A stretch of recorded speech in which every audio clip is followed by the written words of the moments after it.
Today we're gonna take a look at the game where the world champ Magnus Carlsen broke almost all of the classical rules and played almost like a total beginner and yet managed to create something really interesting. Let's have a look. Magnus is playing white against Wesley, who is playing black, and the first moves are pretty standard, classical, so there's not much to comment about here. And at this point something interesting starts happening. White plays pawn to c4, which is a little bit of a provocative move because it allows black to do the following tactical trick. So first of all, black takes knight on b1 to prepare the next move, and here Carlsen plays the first in his series of very unusual moves. Normally in chess you try to play moves towards the center, so a move like rook takes b1 would be somewhat natural, and yet Carlsen plays queen takes b1, putting the queen in the corner and also locking this rook here on a1, which is already something unusual. In addition to that, after the following black's move bishop b4 check, which was the reason why black wanted to eliminate the white's knight, which was previously standing here on b1, so that currently the knight cannot go to c3 and prevent this bishop from troubling the white's king. And at the moment white actually has to move his king, which is exactly what Carlsen did.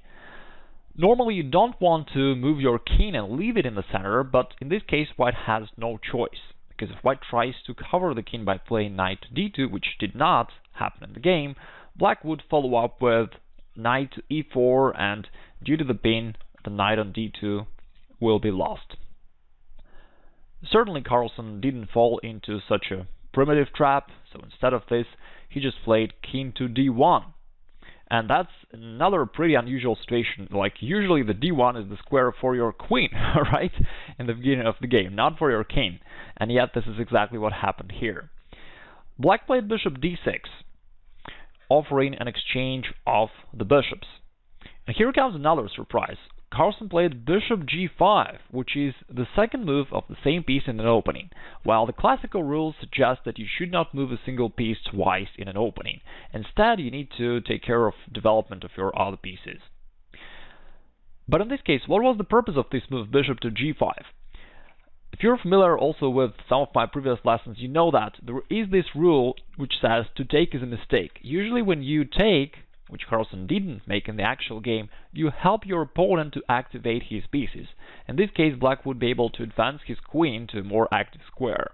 And Carlsen doesn't want that. Instead, he wants to somewhat restrict black, and that's why he plays bishop g5, putting a pin on black's knight.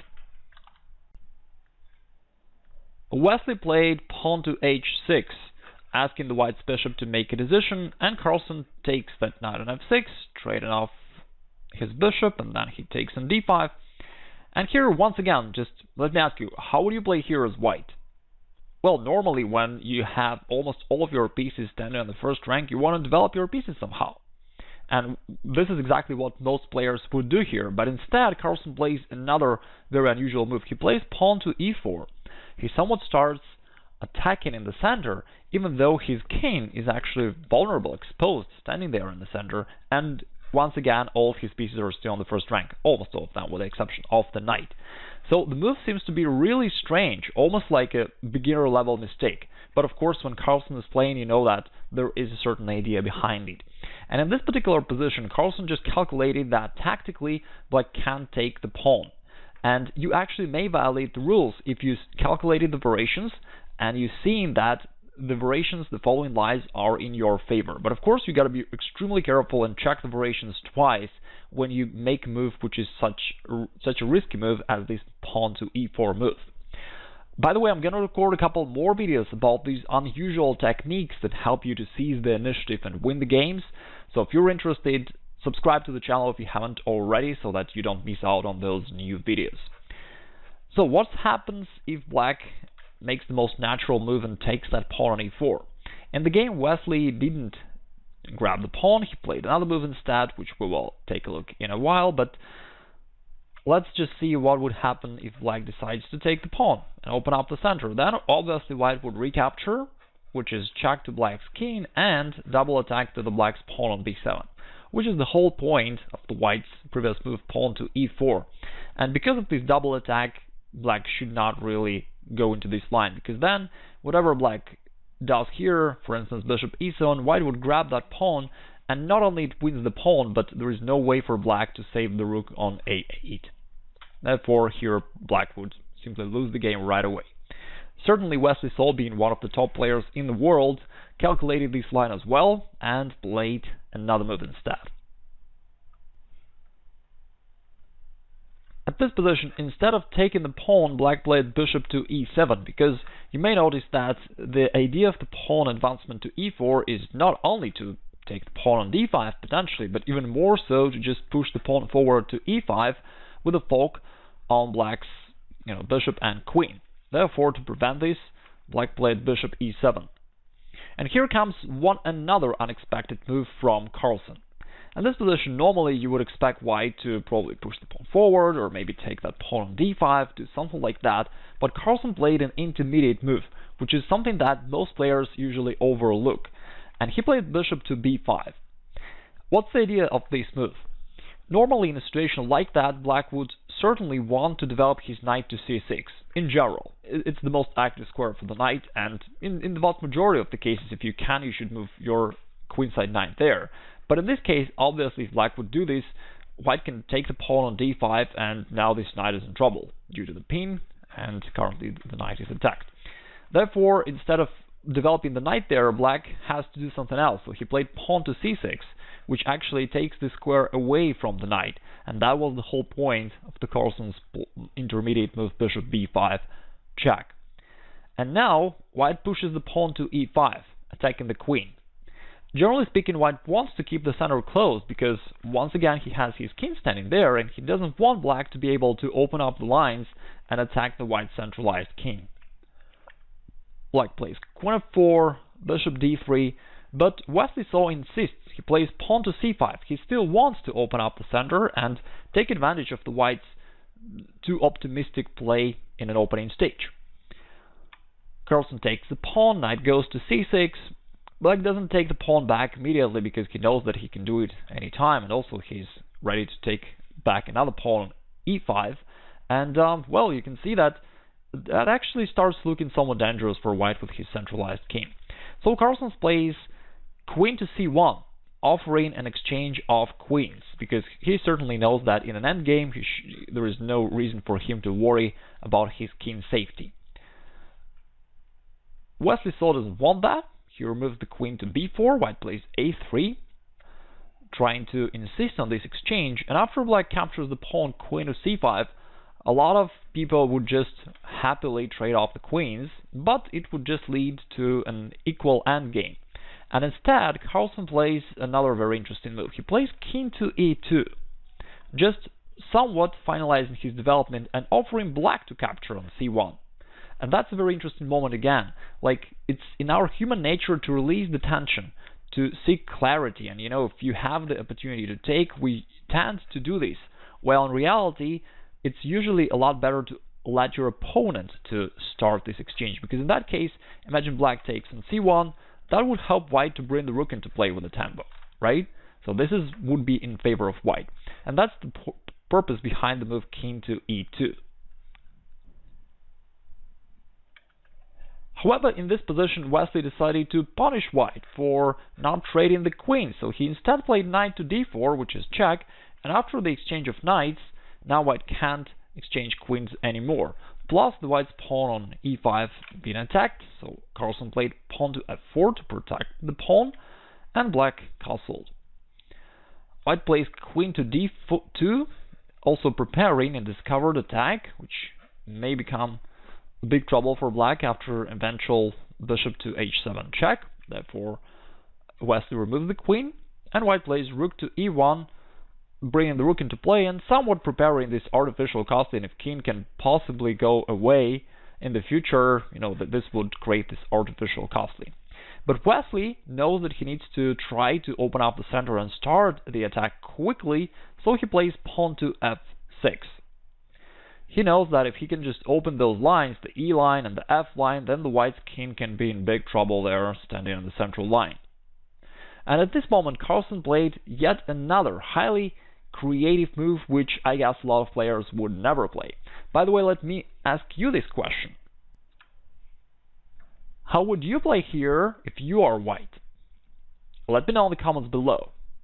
If you can guess the move of Carlsen, I would say that you have an extraordinary great positional understanding of chess. And if you can't, don't worry, I think that not many people would be able to guess it anyways. So, instead of taking the pawn on f6, which is something that a lot of players would do, which would certainly not be a super great idea for white, because after bishop takes f6, this is exactly what black wants. Now the king is exposed, the f file is also open, so even if the white's king goes there, it will still be attacked there. So it's definitely not what white wants, and in order to prevent this from happening, Carlsen sacrifices a pawn by just playing pawn to e6. And it's obviously a pawn sacrifice because black can just grab the pawn. And here, another sudden move. Instead of playing king f1, which seems like a natural move to do to bring your king into safety, Carlsen just plays king to f3, moving the king forward. That's why I'm saying that this whole game is basically Carlsen violating all the classical rules of chess, which makes this game really interesting. The Carlsen's idea is that right now the king stands really safely there in f3 because the lines are closed, there's no way for black to attack this king anymore, while in case of potential endgame, which may happen in the future, the white's king would be closer to the center, which is a good thing for white. Right now the rook is attacking the queen, so black has to remove it, and white plays rook to d1, bringing his last passive piece into play. Black does the same thing, rook to d8. Let me share with you another interesting observation. I put this position on my computer engine, and it actually shown that white has a slight advantage, which actually seems like a very strange thing. White has a centralized king, while black has an extra pawn on d5, the healthy central pawn. How come that white has an edge here? And the answer to this is just because black has this pawn on f6, which creates this whole range of weaknesses on the white squares, which white can take advantage. If the black's pawn would just be, instead of f6, if this pawn would stand on f7, black would have a clear big advantage. But now the pawn is just one square forward and white has an edge. You can see how interesting a game of chess is. Such a subtle thing can turn the situation around. Anyway, enough philosophy, let's move on. White plays queen to e3, attacking the bishop on e7, so black removes it, and white plays bishop g6. Now he puts the bishop on this weak square of black, which also prevents black rook from moving, and black sees that this bishop is certainly very annoying for him, so he played pawn to f5, trying to prepare rook f6 and kick this bishop away. White doesn't want this to happen, so he plays queen e6. He wants to occupy this square himself and get into the black's position, into the black's territory. After the exchange, we see that currently we have an endgame, and the black's pawn on d5 is hanging. Currently white is ready to take it. The pawn on f5 potentially is a target as well. Black played bishop c5 to protect the d5 pawn at least. Carlsen plays rook to e5. Now both of these pawns are attacked and black already cannot save them. He plays rook f6, trying at least to push away this bishop, but now white not only moves the bishop back but also grabs the pawn. Black plays bishop d6, desperately trying to remove these white's annoying pieces on his territory, but Carlsen uses the pin. He plays rook takes d5, which is not a sacrifice because the bishop is pinned. Wesley played king to f7, and now Carlsen just plays rook to e4, removing the rook from the attack, and currently white is a pawn up. What a turnaround. Just a couple moves ago, black had a healthy extra pawn, and now white is a pawn up, which is certainly a very dangerous thing when you're playing against Carlsen, who is one of the greatest endgame players in the world. I remember there was a joke about Mikhail Tal, the former world champion, and the other players said that if you are playing an endgame against Tal and you're a pawn down, then the position is at least equal, because Tal was a great attacker but a really bad endgame player. Certainly not the case for Carlsen. Alright, let's see what happened next. Black plays pawn to g6, attacking the bishop, bishop g4, h5, attacking the bishop again, bishop h3, rook e8. Black wants to remove this rook from the potential beam, not the potential, existing beam. And here Carlsen plays rook to d4. Instead of trading the rooks.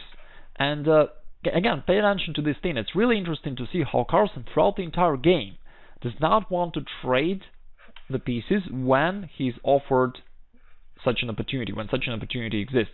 He wants to play in his terms, and instead of doing what his opponent is offering, he wants to realize his own plan. So he plans rook to d4, attacking the bishop. Black plays bishop to e5. Now the pawn is pinned, so white cannot capture the bishop, and therefore the rook is attacked. So white plays rook b4, attacking the pawn on b7. And Wesley plays pawn to g5. It's also interesting to take a look how both of these great players always try to play actively, and they try to attack or counterattack. None of them wants to defend. White plays pawn to g3 to protect this pawn. Black played pawn to b6 to save the pawn from the attack. White plays rook d7 check. King goes back to f8. And here, again, another interesting moment. Black is actually threatening pawn to g4, winning the bishop. And white could have prevented this by playing bishop to f1, but Carlsen just doesn't want to retreat. He doesn't want to play passively. So he plays rook h7, and he allows black to play this move g4. And now after white captures those two pawns, Carlsen has 3 pawns against the bishop, which is an equal material balance. But in addition to that, the white has this active rook on the 7th rank, which also attacks the pawn on a7. White plays rook c4, a5, black wants to save that pawn from the attack, rook c6. In an endgame, it's a really good idea to attack opponent's pawns, and here this rook is certainly extremely active, attacking the pawn and also putting the pressure along the 6th rank. Black plays king g8, attacking the rook, rook goes to b7 to attack the pawn once again. Black played bishop e5, and Carlsen took one more pawn. Now white already has 4 pawns versus a bishop, which is a big material advantage, actually. Well, not so big, but in an endgame it's quite decisive, because in an endgame you have a clear plan of moving your pawns forward and creating a new queen, basically. Which is exactly what happened after a couple moves. So here, let's just go through them quickly. b3, rook h2, rook takes a5. And we will not see this game until the end, because the white's plan is pretty clear, just to push all of his pawns forward and turn one of them into a queen, which is exactly what happened. I'll provide a link for downloading the entire game in PGN format below the video, so if you wish to see the game till the end, you can do this. Ultimately, Carlsen won the game. And I hope that you enjoyed this beautiful game. If you did, hit like for this video, and also take a look how interestingly these both players played, how they both tried to be aggressive, how they were creative in not blindly following the rules, but finding the most aggressive way to do that. In addition to that, let me tell you that if you're interested in increasing your rating and your chess strength, you can download the free mini course, How to Analyze Your Games, which explains to you how you can spend just a few minutes by analyzing your games and finding those critical points for improvement, where you can make sure that you're not just playing games, on the internet over and over again on the same level, but you are progressing. And it's enough just to spend a few minutes to do that. And again, it's free. You can find a link down below in the description, and you can watch that free training. Once again, guys, thank you so much for your attention. I wish you good luck in your upcoming games, and have a good day. Bye-bye.